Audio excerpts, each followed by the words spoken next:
All right. All right, welcome everyone. I also want to in particular welcome Lynn Dang with Chicago Title that's going to help us today with our topic. I get asked the question a lot from new agents and even used agents. The question is, how do I become a listing agent? You know, I want to be a listing agent. I don't want to work with buyers. I want listings. I want to do that. And so what most agents want is they want a system that doesn't take very long, that happens right away, that costs no money whatsoever, that requires no work or preparation in advance. And of course, the properties have to be expensive because why waste my time with cheap ones? And I want a full commission, right? And since I have no idea how to do that, I've invited Lynn, who will explain well, maybe not. So I have this magic wand. it's magic wand. Around. So let's just say that doesn't exist. And we're going to be talking about what do you need to do to become a listing agent. I just wanted to start with something that I just felt like this. So let's talk about one of my favorite topics, and that is, well, numbers, right? Doesn't that sound like something fun to do? And what I'm going to do is I didn't have a chance to make it a fancy spreadsheet because, you know, I was always behind on stuff. But what I want to do is to just give you an example of something that you might want to do is to, first of all, if you're interested in being a listing agent, it would be good to have a goal, right? Because without a goal, it's harder to have effort, and without effort, we don't get results. And a lot of times agents say, but I don't know what kind of goal to set. I don't want to have too high of a goal or too low of a goal, so I'm going to set any goal at all, right? That's something like that. It is better to have a high goal and not reach it than not have a goal at all. Because if it gets you, aim high, I think is sort of the line. So let me give you an example. Now the goal could be I want to list X number of properties. It could be I want to earn a Y amount of commission. Sometimes those two are, you know, in odds with each other because the higher priced properties, properties with a higher commission, might not sell as often, right? There may be other difficulties. Now, eventually we're going to talk about the how to get this, but let me just give you an example. Let's say your goal is 12 transactions. So it's 12 listings too much. What do you think, Lynn? Do you think we should start them off with 6? No. Let's say your goal is, I'm going to do, I've just got on ranting about how you should have big goals. Let's say you want to close 12 listings, right? You want 12 listings. So the question that you would need to ask yourself is, obviously, I'm going to have to go on more than 12 listing appointments, right? Unless I'm really good, right? I'm batting 100%. I may have to go on more than 12 listing appointments. So the question, and these are numbers that you might want to track as you're, you know, becoming more successful, is how many appointments do you need to get a listing? Now, I have generally used a rule of thumb of 4. And that it's not necessarily that they hire another agent. Sometimes they decide just not to sell. All right, I have an appointment tomorrow on a relatively expensive house, and their option is not selling, right? They would like to sell, but they don't have to sell, right? So not everybody is going to sell. So let's say that you need 4 appointments in order to get one listing. So this would equal whatever that number is times 4. Right, that means you need 48 appointments. Now, if you think about it, that's not really a lot. If it's 1 appointment a week, that's all we ask, is just 1 listing appointment a week, times 48 weeks. Take a month off. So now the question is, all right, so I'm going to need about an appointment a week. By the way, not 100% of them don't necessarily confirm and actually exist. So you might need to book more than 48 to have 48. But if now the question is how many conversations do you need to have with potential sellers before you get an appointment? Well, the answer to that kind of varies on who you're talking to. Are they sphere of influence people? Are they investors? This particular one is an investor. Are they relocation? Is it a for sale by owner? Is it an expired? Is it just somebody in the neighborhood? Right? It varies. And again, you're going to have to look at your own numbers. But let's say I use as a rule of thumb 50 conversations in order to get an appointment. So this would equal that number times 50, which means you're going to need 2,400. That sounds like a lot, right? That sounds like a lot. But if you were to take that and divide that by the 12 months, we're down to 200. I should make this bigger too. 200 a month. And if we said this equals that divided by 4 weeks, we're down to, I have to figure out a better way, 50 a week.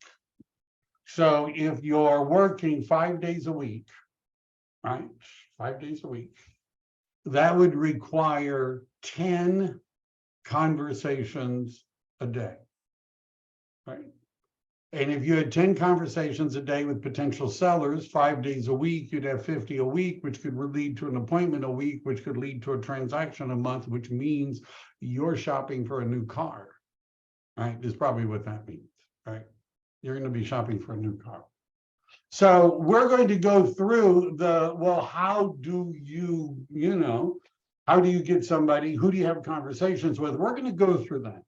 Right, I'm going to have probably maybe guest speakers. I'm not sure yet for sale by owners expireds. We're going to go through the different systems. They're really not that complicated. What becomes more complicated is not the conversation; it's the appointment. All right, the conversations, you can hire telemarketers in the Philippines to make phone calls. You're going to hire people to do that, but you have to show up at the house, meet them, explain to them why they ought to work with you. And that's really why Lynn is helping us today. Today, we're going to talk about the appointment, right? Lynn, jump in if you think I'm going too long on, just interrupt me and take over. It makes a lot of sense. Of course, you have to set goals, but I would add your mindset and willing to work. Because if you lack of those two, it doesn't matter. And the data, I can give it to you all day long. And if you do nothing with it, nothing will happen. So yes, mindset. So one of the, let me just say this. I don't want to pound in a nail that's already in, but I was listening to a real estate coach talking about why he liked to work with new agents. And his reasoning is that new agents haven't figured out yet that most real estate agents don't work at all, right? They haven't figured that out. If you're brand new, this may come as a shock to you, but most real estate agents don't work at all. They don't do anything. Right. And I've done these presentations with agents that were doing a lot of business, and somebody would raise their hand and say, why are you sharing your listing presentation? Why are you telling us your scripts?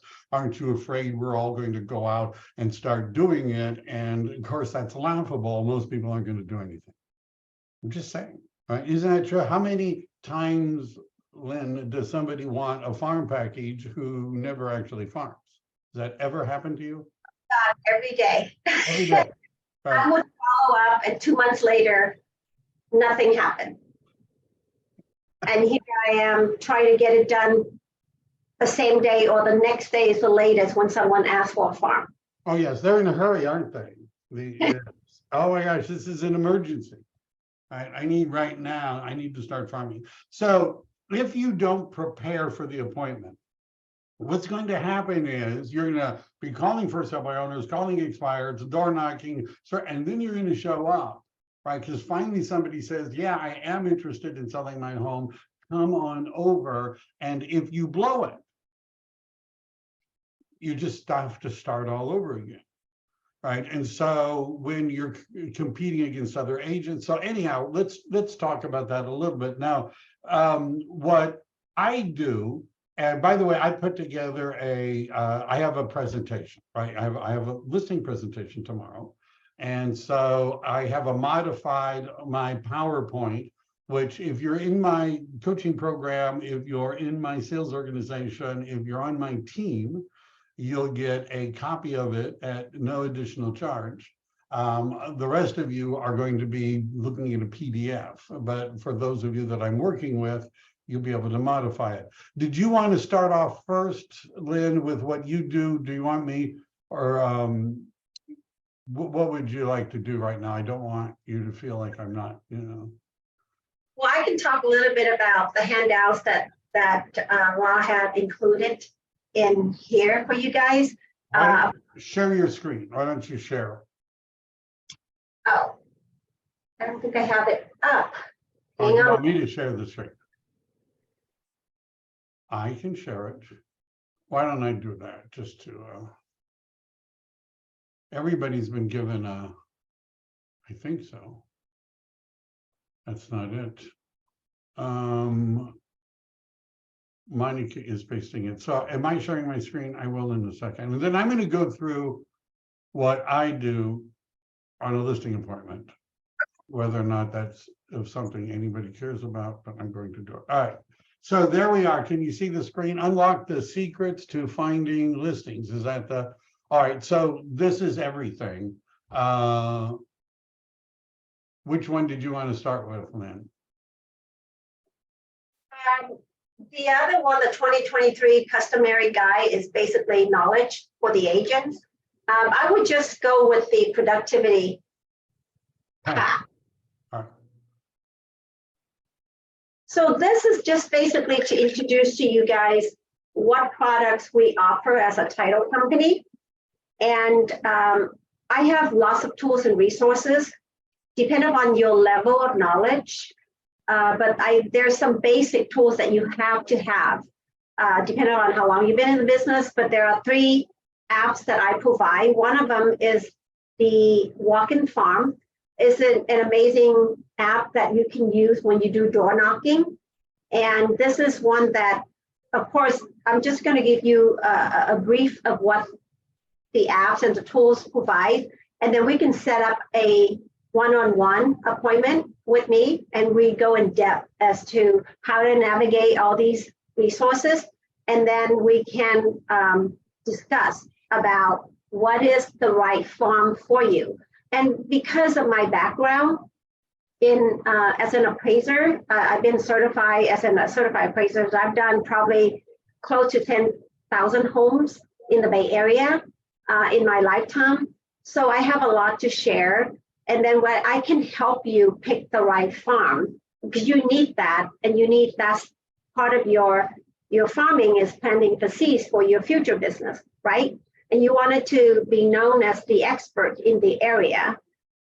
In order to do that, you gotta meet people and have the scripts ready and so on and so forth.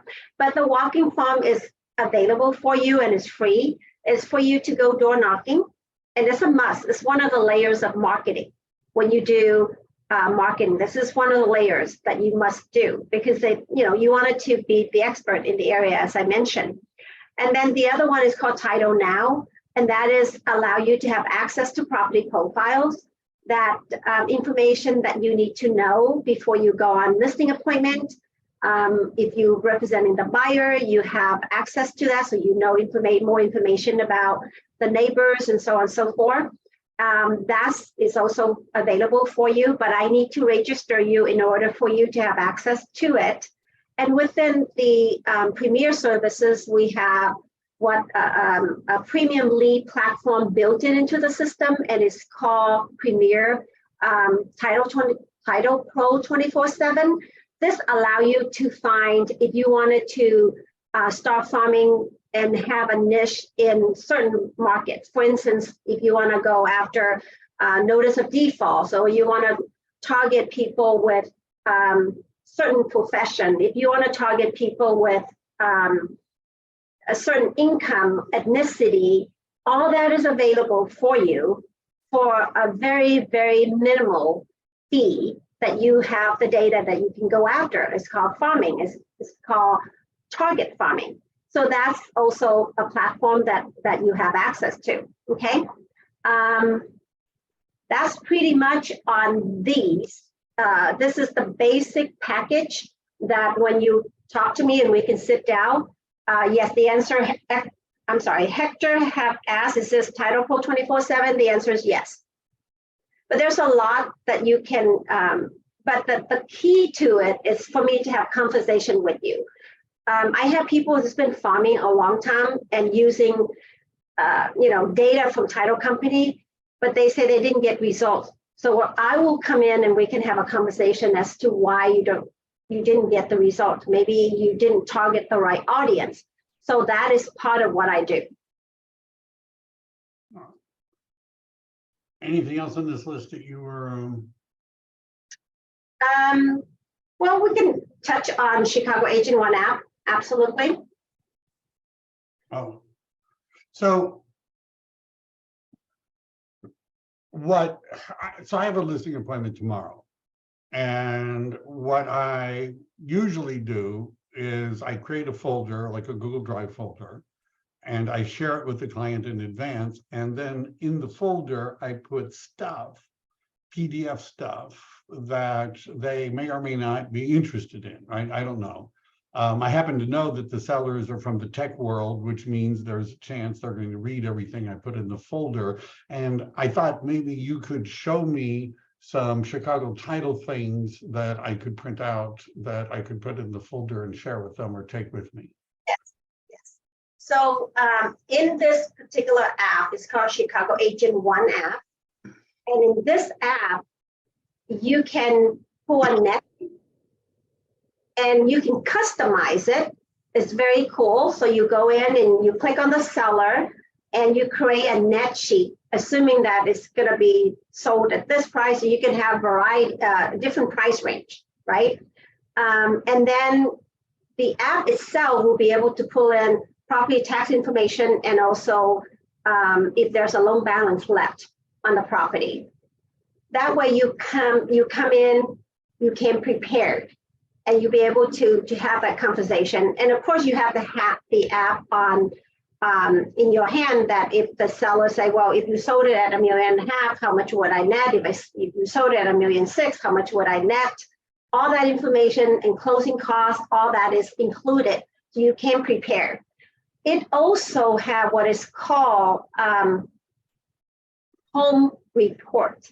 So if you type in a property address in the app, what it does is it will pull up information about schools that are part of the home in the area, your internet speed, your convenience to restaurants, gym, and so on.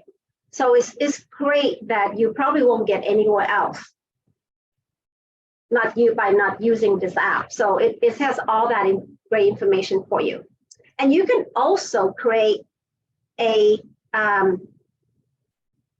buyer's estimate, right? So you can print them out and have it at the open house and show it to the seller that you have all this ready to be able to help the buyer to purchase the home.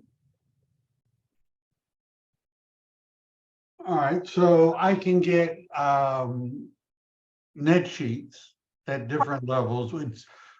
My use of this app is I try to put all the information in before I go on the appointment, because sometimes when I'm there, I don't know how much their loans are, because they say, oh, well, we have a HELOC. We just took, oh, we have to do this. So how about making a calculation for, they've done $500,000 worth of work and they want to recoup that. Can we put that into the app as a, as a factor that they need to get that money back? Does that make any sense? So you're saying that they had rebuttal of $500,000 and you wanted to put in there to make sure that the sales price we would help them to recoup that amount. Yeah, I mean, can I add repairs and things like that they've done? Oh, if they've done it already, I don't know why you wanted to put in there, but I'm talking about, say, if they have repairs that they're going to, they're in the process of remodeling the bathroom or the All right. kitchen, and that's costing 25,000, right? When you can put that in there. Okay. You can also put in, say, if there's credit, or you can also put in if they're you're gonna front it the staging costs. You can also put in there. There's many things that you can put in there. But it's always good to have the loan balance ready. When you show up, you can always confirm that with the seller whether the balance is correct, and also ask the question whether they have a second or third loan. Cool. All right. Someone have asked a question here, Emily. Where do you find CD transfer tax? It's right on the app. So if you click on buyer or seller, you enter all the data, you scroll down where it says CD transfer tax, you click on it, and it will show. And the cool thing about it, I provide the California customary guide, but this app will do all that for you. You don't have to memorize who pays what in which county. As long as you enter the correct county and the city, it will do all that for you. So for instance, in Santa Clara County, there are 3 cities that require CD transfer tax. If you enter a property address on top, then you scroll down to where CD transfer tax is. You just click on the drop down, it will show 3 cities in Santa Clara that require. And if your city is not part of it, then you don't have to, put a check on it. And but if it's in San Jose, it's part of one of the 3 cities, then it will calculate for you what is the percentage that applied to the city of San Jose. Another feature that I wanted to share too is in city of San Jose, there's Measure E, CD transfer tax, in addition to the standard one. This app will calculate that for you as well. Cool. So Okay. Great. Anything else in this? That Gloria had asked that question, and so I cover that already. Sorry, can I just interrupt? How do you just add it as a Measure E tax, or does it go as part of the city tax on the app? So the app created where once you put in a property address, Yeah. and then you put in the sales price, so it knows that it's San Jose, and it knows it's over 2 million. Oh, wow. Okay, perfect. Thank you. For you, yes. Thank you. I think here.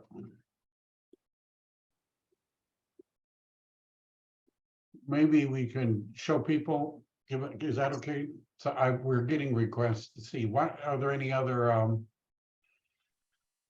questions? We may be going off topic, but okay.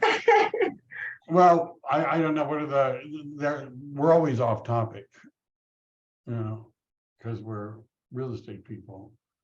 So let me just. What Michael is doing is that you have the app on your phone, but you also have the web app on your computer. Once you have the signed up for it, you can certainly go on your computer and just type in chicagoagent.com, and this is what you get. So yeah, let's do that. Let's put in, you want to go ahead and put in an address? Okay. I can find it if you want. Let's see. So I put in an address. It gives me an estimated property tax. It wants to know what the interest rate was on a loan that occurred in 2022. I know, just put in 3. Yeah, that's what I'm actually doing this on 2 computers at once because I don't have a social life. So I already put that in, and I'm going to use the estimate. By the way, my suggestion, when I go on the appointment, I'm going to make sure that I'm already logged into this while I'm there, right? So I don't have to go through the logging in, what's my password, all of that. And also RPR, right? The RPR mobile app, I would have it. I also would have the Zip Forms mobile, and I would have prepped the listing agreement so that if they say tomorrow, do it, I can write then and there, send them through my phone. I mean, I take a little laptop as well, but I could send it right then and there for them for signatures. If they're asking me, well, what about this price or what about this net? Then there's a calculator for, you can determine price to net, all that other kind of stuff. It's already there, and I'm not having to do it while I'm, I want to be ready when I'm there. So what else? Where else should we look here? Michael, for the sake of demonstration, the Measure E, Yeah. I need a San Jose address. So I'm sorry. I wasn't sure. You want mine? Yeah, let's do that. So do you have an address? I can give you mine, 5979. All right. 5979 Porto, P-O-R-T-O. P-O-R-T-O. R. P-O-R-T-O. And then new word A-L. So space A-L-E-G. That's it. Porto Alegre. All right. Yep. So annual taxes, interest rate, same thing, maybe, right? No one's stopping me, so I'm going ahead. Estimated loan balance, use the estimate. All right, this is for a seller. We're doing a buyer. I'm sorry if I'm not following. Seller, right? All right, so this is a seller. City Right. transfer tax. go back up, Michael. Put in a sales price. All right, So put 2 million. Yep. All right, and then scroll down. Click on CD transfer tax. Click San Jose. Oh, you have it at, this is what happened. Your app is not, okay, go back up. I'll show you to fix this. Click on option. Clicks on advanced setting. Restore defaults. Restore. Confirm. all right. Okay, go back down. Oh, it wiped out everything. Sorry, go back. Maybe That's this, I didn't realize we were going this far. But anywho, and I don't have the address anymore. 5979. And then Porto, P-O-R-T-O. And then that's it, it's underneath, yep. Because when you click on the CD transfer tab, it should have listed 3 CDs in Santa Clara County. There we go. I don't have that on my one. I must have the old one. I have a Chicago app, but I don't have that on mine. You just have to restore the defaults here. So Like click, we just did. All right. So, but anyhow, the software knows how to do that. All right. no, what I'm trying to say is she wants to see how it calculates Measure E. Did you want to do a calculation on one of them, the San Jose here? I mean, I don't. Click San Jose to the right, where it should show a check mark to the right. Just click there, and then exit out, no edit, just exit. Okay, now compute.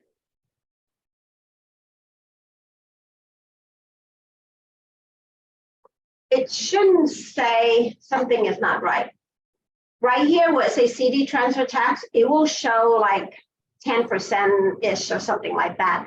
And don't let that scare you. It's not like, an actual 10%. It has its own formula, but the number is correct. So it's because it's tiered. I just want you to know. But showing 3.3 is not correct. So I'm not sure if this we need to make sure that the option, the formula is correct here. 'Cause Can I you- usually Oh, add let's, we're not going to spend the whole day on yeah. this particular aspect of this I particular. didn't get your name, but please reach out to me and I'll walk you through. We can get fixed for you, okay? All right. And then there are other things, I guess, that we could include, but let's just see. Is this a good place to look at other things? No. Yeah. This, we can show them the home reports. There's a lot of templates that you can print. So you can go. Yeah, there's infographics, all sorts of different things, right? Is there anything in particular we could talk about? I wanted to go through the presentation as well. You have guides for how escrow works and things like that that agents could include in a package. And the profile that you can get from my tools to bring to make that part of your listing presentation package. All right. Okay. Okay. So if you're interested in getting things like this, Yeah, just reach out to me, text me with your contact information. I'll send you the link to download. all right. And I'm going to go through what I do on a listing appointment once I'm there, if that's okay. Yes. Is that all right with everybody? And the what was I going to say about that?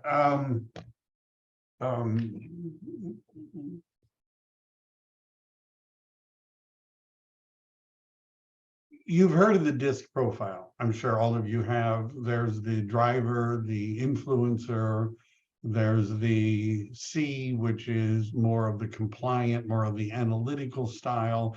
And then there is the S, which is more of a steady style.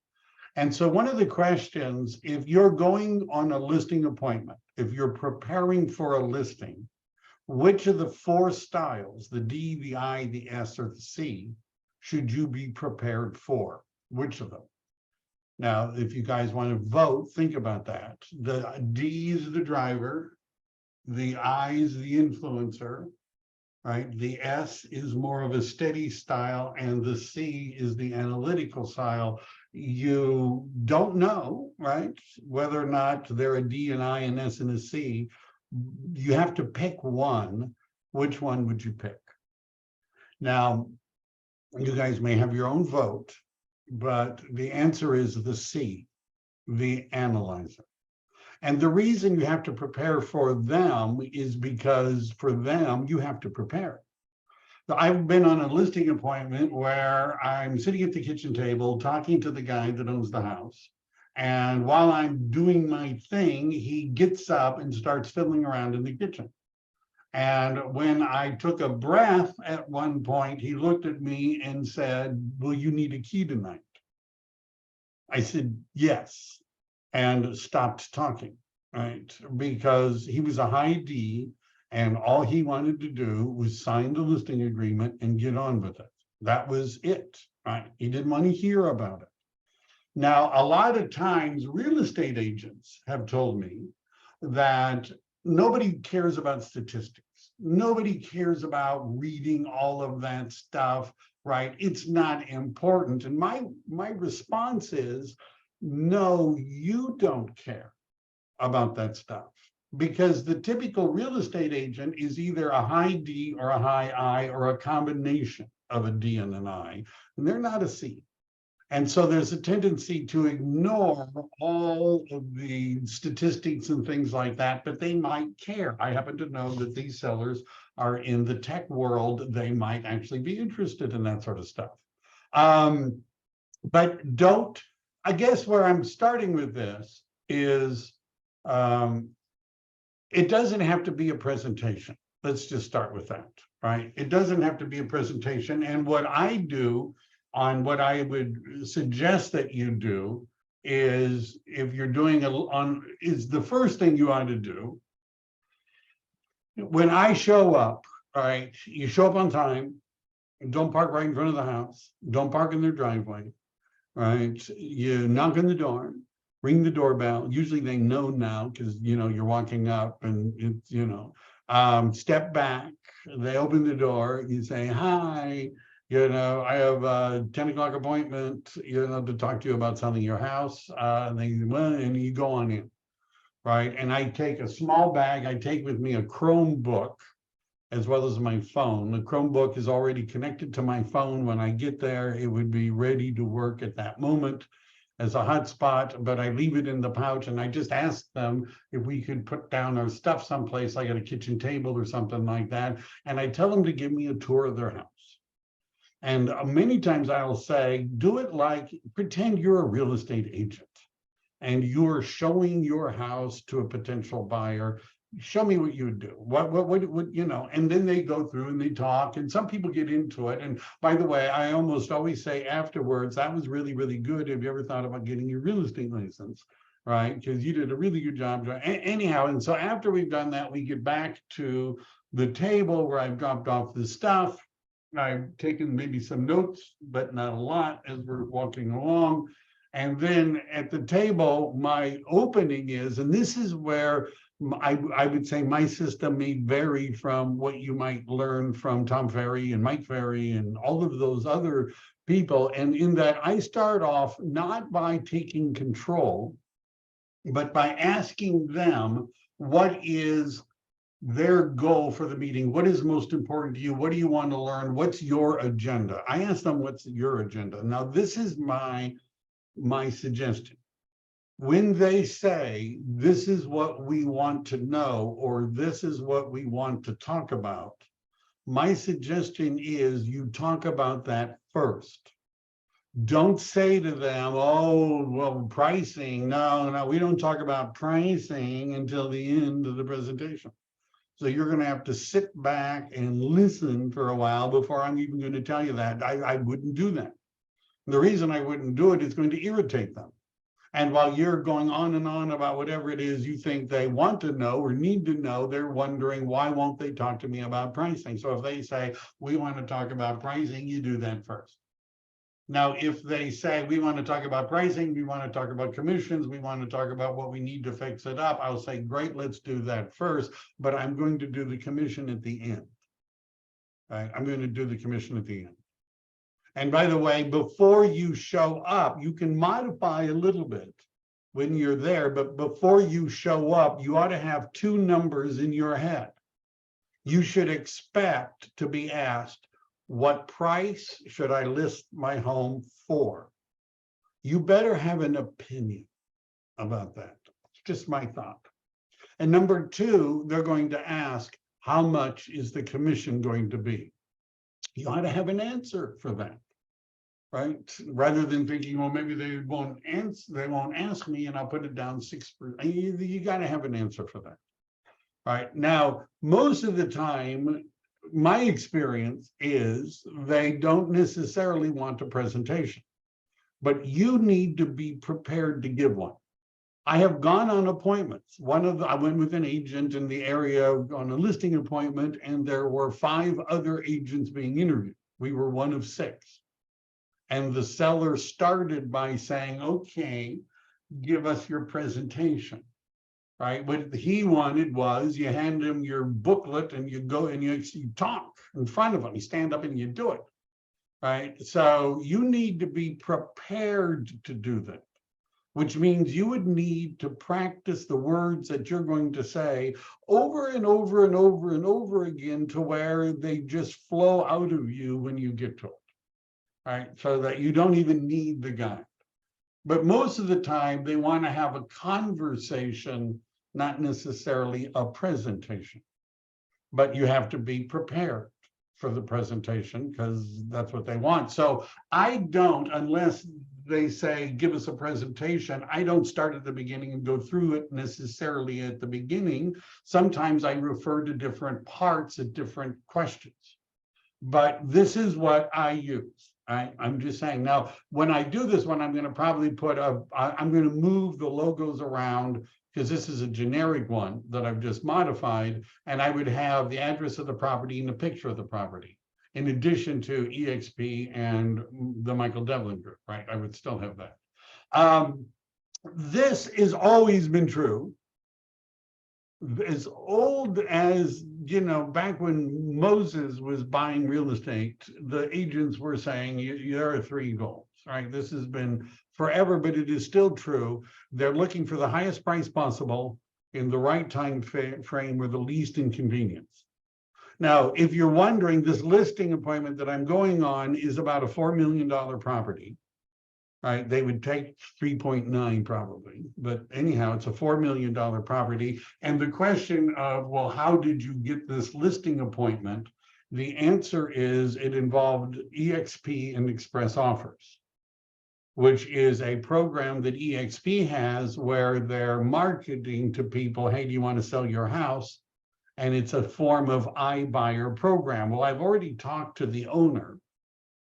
By the way, there's a substantial referral fee, but I've already talked to the owner. The iBuyer program, the investor is not the highest price possible. It's somebody that could close in 10 days and they don't want you to do anything, but it's not the highest price possible, right? And so not everybody wants all three, right? You understand there are some people that are willing to take a lower price if they could get rid of it in 10 days for all cash and not have to do anything. Right, but others are going, I want to get the highest. Well, that involves more work, more inconvenience, because staging and open house, more work, more inconvenience, and will make. And so I asked them, of these, which would be the most important one for you? Right? And I sometimes would, and what I did on the phone with this potential seller is I went through the difference between retail and wholesale sales. And a retail sale is when the buyers buy the property and they just move their stuff right in and they plan on living there for a long time. Those buyers will pay more than investors will pay, right? The investor is a wholesale purchaser who's planning on reselling the property and make a profit. That's different from the retail. Retail pays better, highest price possible. But, might take longer and it involves getting it ready.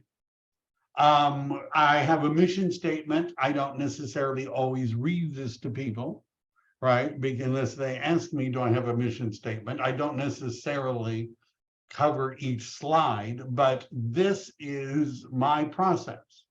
Now, I worked at Keller Williams, I worked at Century 21, and I work at EXP. Now, all of those companies, as does RE/MAX and Coldwell Banker and everyone else, they all have material that they provided for you to use on a listing appointment.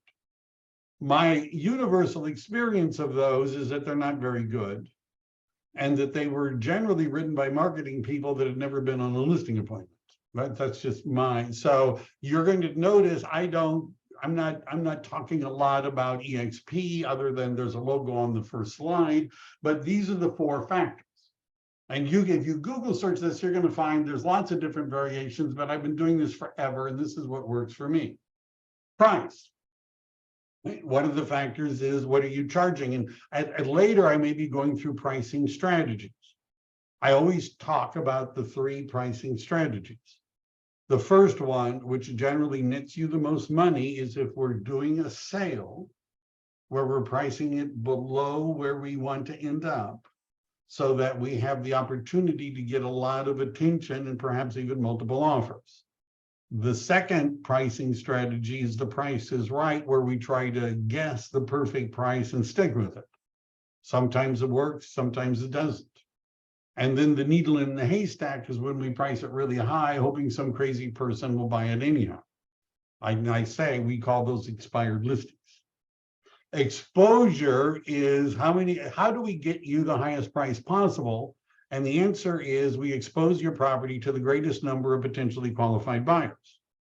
Now, one of the things that Lynn was talking about is that she could get you, you could get information on people that could afford to buy this house, because income levels is one of the criteria you can find.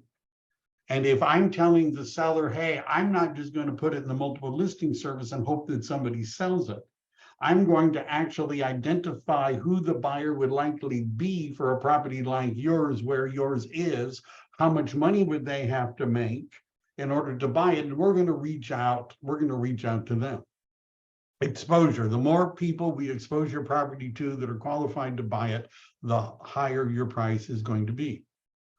Presentation, you don't get a second chance to make a first impression, right? Staging, getting the front ready, all of that, plus all the details. That's what I go through. How is the market, right? What I do is I go to the California Association of Realtors. I've done classes on this. They have where you can copy these various what's going on in the market and paste them in, right? They don't, it takes them to about the half of the way through the month before they have the previous month, but we have January, plus I can run stuff in the MLS. But it shows the median price, not a lot of home sales in Los Altos, active listings. But one of the things that I'd be talking about, median days on market is 39. Right, that's not as bad as it sounds, because I know what they are in some other areas. The sales to list price ratio is 96.5, which means that people aren't getting 100% of what they listed it for. Now, that's an important thing to keep in mind, because when it comes to pricing the property, I know that we're not getting above list price on average. And I would take that into consideration in a pricing strategy. This is amazing to me, only 13% of the active listings have had reduced prices. But of course, there aren't a lot of them. There's only 15. But, there's not a lot of them, but most of them are sticking to their price. I also will throw in a graph or two. This, by the way, does include February of 2023, right? Because, I ran this through the MLS and it shows that we had a whole lot of sales, the days to sell average, that was 51 in January. Now that's average. The other one here is median. And yeah, I would point that out to them, what the difference is between average and median. The median was only 39, but the average was much, much longer because there's some that have been there for a really long time.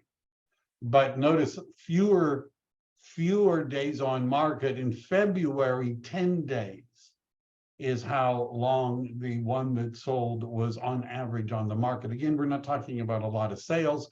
This chart here, the one with the dotted line with the little dots, is the sales to list price ratio. Anyhow, I may not use all of them when I get there, but sometimes I throw them in. What this chart is good at, again, January, is it gives current interest rate, last month's interest rate, last year's interest rate, right? Which is sort of sometimes like, oh, that's nice. And then this is, let's just say I usually borrow a couple of screenshots. This particular one comes from a company, and I'm putting this on the internet, so I don't know. Altus Research. I'll give them a shout out. I like Altus, ALTOS. It's not just because it's Los Altos. They're not necessarily connected, but anyhow, maybe they are. And so this is for Los Altos, and actually it's for right now. I don't know. It's January. I need to change that. I'm going to change this to current. So the market action index gives you an idea. It's still a strong seller's market, right? And it gives you a little bit of a snippet as to why.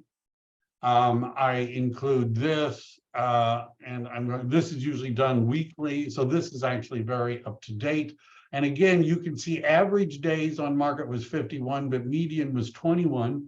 This is more up to date than that previous one. And I might shuffle these around. How many have had price increases? 11% increase their price. Again, we're not talking about a lot, but it's still a strong seller's market. I've already sent the seller an RPR market report on the property. I've already done that with comps and things like that and other graphs and charts. All right, and I'm going to share, I usually share all this stuff in advance. And I'm also now making a video to share with people in advance. But the question is, is it a buyer or seller's market in that particular town? That's the way I would do it. This also comes from our friends at Altos. And this is historically in real estate, we called this a targeted, what's the best way to put it? We used to have like a bullseye kind of a thing, total market overview. That's where I was looking for. So what this is showing, if you divide the Los Altos market, and again, this is current, if you divide the Los Altos market, easy for me to say, into quartiles. See, I happen to know that we're going to be probably around the second quartile, that properties that are selling for 3.9, which is what we're probably shooting for, are 20, on average, they're 22, 21 square feet, which is, by the way, very close to ours. A quarter to a half of a mile, we're close to a half of a mile. We're a 4.3, right? A lot of this is lining up, right? A lot of this is lining up. What else? These are some automated valuation models. By the way, I also have Zillow and Redfin and Realtor.com in a spreadsheet, which I'll add in. You should know when you show up, what does Redfin think it is worth? What does Realtor.com think it is worth? What does Zillow think it is worth? You should know that. Now, that doesn't necessarily mean that's what it's worth, but this is what I tell people. What it means is that buyers are going to see it. All right, and we just need to know. This is, again, where you could be doing why pricing it right matters. There's the price it a little low so we can come up, price it right at, and then the pricing it a little bit above. This is just sort of a generic thing that I just copied from EXP. This is the only actual EXP slide that I use. And then I go through the different phases. And it depends upon how much time they want me to spend on this, but I divide the how to sell your property into 3 phases. The first phase is pre-marketing, 1 to 3 weeks. That's where we get it painted. That's where we get inspections and reports and disclosures. That's where we get things fixed and cleaned. That's if we need to do something to the landscaping. This is where we open escrow, get a preliminary title report, tell Lynn, hey, I got a listing. Right, and let them start all that process. Now, if they want, I've made, sort of a breakdown, but we're going to have the photographer come, we're going to do all that. Right? Don't really need all that over there. Anyhow, we can do that. Phase 2 is once we put it on the market, what are we going to do? And again, sometimes they don't want to hear all of that stuff. All right, well, I have a link for the calendar and we'll schedule the showings, and we're going to do open houses. They're going to be from 1 to 4, and they're going to be on Saturday and Sunday. And they don't all want to hear a list of everything you're going to do, but I've provided them a list of everything I'm going to do. Do you say for the listing, who pays for the photos? I pay for the photos. Right, I pay for the photos.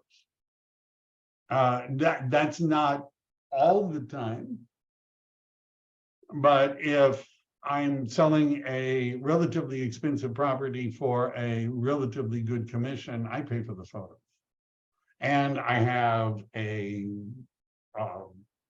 whole thing, the drone that flies around, all that sort of stuff.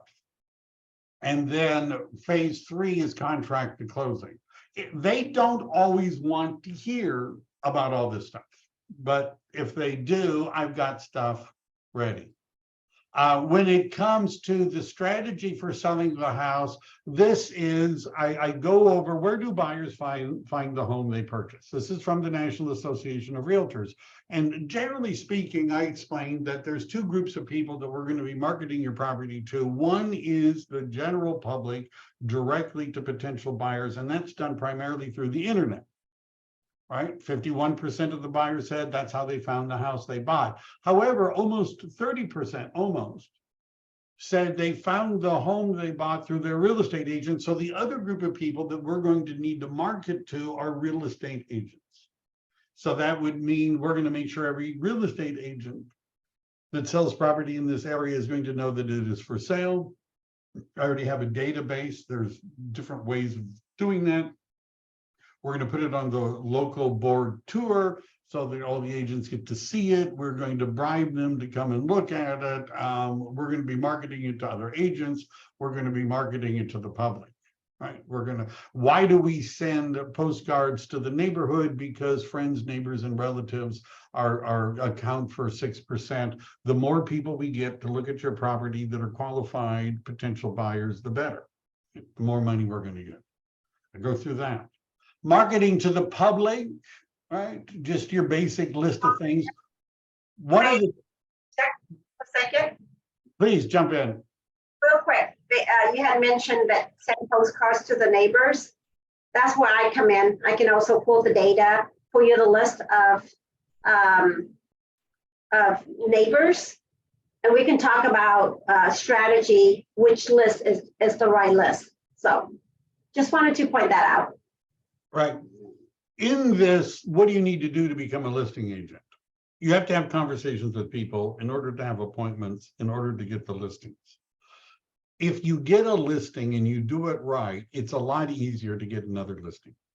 It is easier to get a second listing in an area than the first listing.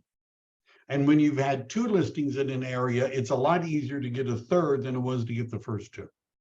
And after you've had 4 or 5 in an area, it gets a lot easier to get listings, which means that when you do get a listing, you want to squeeze it for as much as you possibly can, right?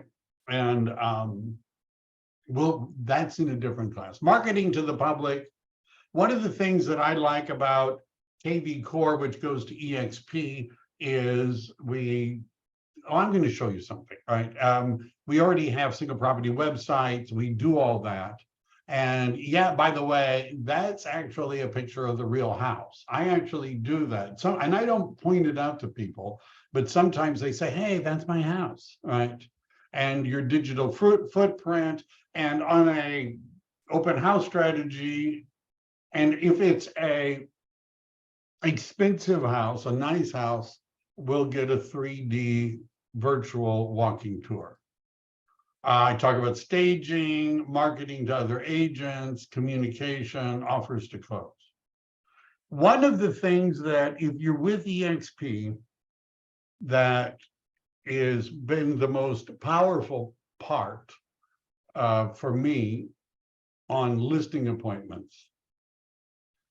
I don't know where it went. Let me just see. Am I still logged in? All right. So if you're with EXP, I can show you how to do this. You could Google search it, or if you have KV Core. But what I always do before I go on a listing appointment is I go ahead and I put the listing into EXP, into KV Core as a manual listing. And then the reason for doing this is not because I'm going to syndicate it to anyone. It's because it's going to produce what's called a pitch sheet. And this has been one of the more powerful things that I've used when I go on a listing appointment. So what this is doing, the advantage is that EXP is one broker, right? We're not a franchise, right? So what that means is all 14,000, whatever the number is, that are in California are all part of the same system, right? Even I know that they've got regional brokerages now, but in terms of KV Core, they're all part of the same system. So what the pitch sheet is going to show me, what I can show the seller is, well, we're an international company. We're in 23 countries. Right now, we've got over 5 million buyers that are looking to buy a home. We have, by the way, 924,000 of them are in your price range. And for your city, right now in our pipeline, we have 38 active buyers. We have 32. We have 38 for your city. We have 32 buyers right now that are interested in 3.9 million in Los Altos, that are in that price range. And this shows them a little snippet of what it would look like. And with not the whole, email, but I can click on a button and I can immediately let our 32 buyers know that your property is for sale. 32 buyers. So when other companies come and say, well, we sell more homes in the neighborhood, no, you list more homes in the neighborhood, right? That doesn't mean you sell more homes in the neighborhood. Did that agent from the other company give you a list of how many buyers they had already lined up in your price range in your city? Did they provide something like this to you? No, they didn't. Maybe they don't have any. Right? Maybe that's why. So this is what I often use as a closing, right? Look, we got buyers, right? We got people ready, right? That we're going to market it to. How do we access potential buyers from that sheet? It's a button. That's a totally different conversation. Once I got the listing, how do I market it to other EXP agents really easily, right? But I'm not going to explain how that works now. The other thing, by the way, if you're at EXP, if you're using KV Core, though it doesn't necessarily have to mean EXP, but if you're using KV Core, one of the things you might want to look at is there's a present program that is included, right? No additional charge. And what this is, it's a way of making a presentation that with comps and things like that, that you can create for a seller, right? And I haven't done it yet for this particular property, but what it does is it creates more of an online version. And even before COVID, I was sharing a lot of this stuff in PDFs in a Google folder in advance. And then, by the way, I would have them put things into the same folder, right? I would be putting things into the folder as we're going along. They would be putting things into the folder. If I wanted to share prelims and things like that with them, it's really easy to do that through the folder. All right. Don't know if that was what you wanted to know.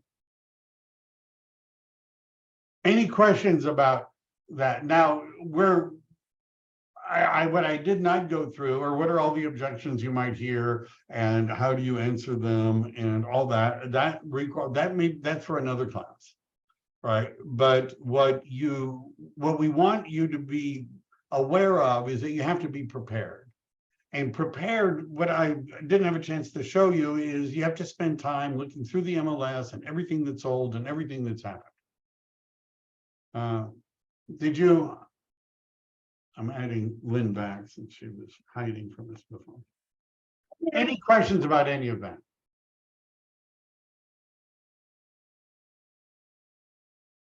What makes all of this work really well is that if you have a good partner in the escrow and title business who knows what they're doing, that can help you with these tools and systems.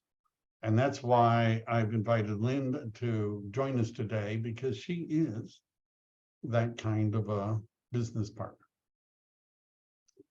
So call her when you have a listing, right? That's what I'm saying. Before you have a listing, if I can help you with the farm, we can have a discussion and have a plan in place. There's a lot that I can share with you, not just what we went through today, but Mike, that was a wonderful, insightful presentation, listing presentation. You share all the secrets, by the way. Right. And so even though that means that all 50 people that were online today are going to run out and copy it and start making presentations. Sure they are. All right. Does everybody, Lynn was talking about mindset. Do you think it's hard to find information on the internet about how to do a listing presentation? You think that's hard? And have you ever tried Google searching it, right? If you're at EXP, look at all the classes there are. It's not hard. Has anyone ever on the internet explained how to work for sale by owners or expired listings? Do you think that's true? Right? Do you think anyone has ever explained how to do circle prospecting or door knocking or any of that sort of stuff? Try a search.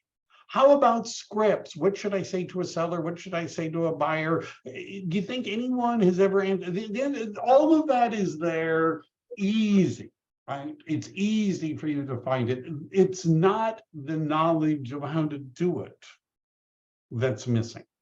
It's finding people that have the desire to do it sufficient that they're willing to make a commitment and actually do what they need to do in order to produce results. For Lynn and I, it's not that we would have to figure out what it is you need to do. Right? We don't have to figure out what it is you need to do. We're not looking for, what we're looking for is people that are actually going to do it, right? And if you're actually going to do it, we can show you how to do it. All right. That was enough preaching, I guess, for today. I always have to do. Thank you. Your recommended CIS chart, is it under education? The California Association of Realtors charts are under marketing statistics. It takes a little while to find them, but I've shared it before. It's all there in their system. They have buyer guides, seller guides, market overviews. We pay them a lot of money. We might as well use their stuff. All right, that's all I got. I went over a little bit today. Hey, everybody, have a great time. Bye. Thank you. Bye. Thank you, Lynn.